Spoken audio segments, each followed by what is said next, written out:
શું તમને ખબર છે આપણી માતૃભાષા ગુજરાતીમાં જ તૈયારી કરીને તમે કેન્દ્ર સરકારની નોકરી મેળવી શકો છો, અને એ પણ 12 પાસ, 10 પાસ કે ઇવન 8 પાસ હોય તો પણ? કેવી રીતે? કેન્દ્ર સરકારની ભરતી જેવી કે એસએસસી જીડી, એમટીએસ અને અગ્નિવીર આર્મીની પરીક્ષા હવે ગુજરાતી ભાષામાં લેવાય છે.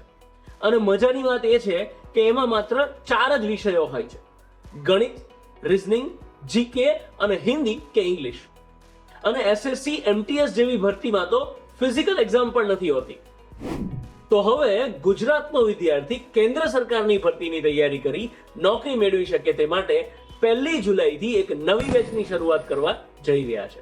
અને હા, જે ભરતીમાં ફિઝિકલ એક્ઝામ એટલે કે શારીરિક કસોટી હશે તેની તૈયારી પણ આપણા ત્યાં જ કરાવવામાં આવશે. આ બેચની સંપૂર્ણ માહિતી માટે એક ઓરિએન્ટેશન પ્રોગ્રામનું આયોજન કરેલ છે.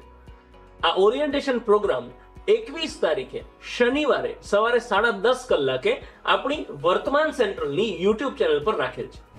તો આ ઓરિએન્ટેશન પ્રોગ્રામમાંથી બેચની સંપૂર્ણ માહિતી મેળવી અમારી સાથે આ બેચમાં જોડાઓ અને તમારી કેન્દ્ર સરકારની નોકરીને પાક્કી કરો.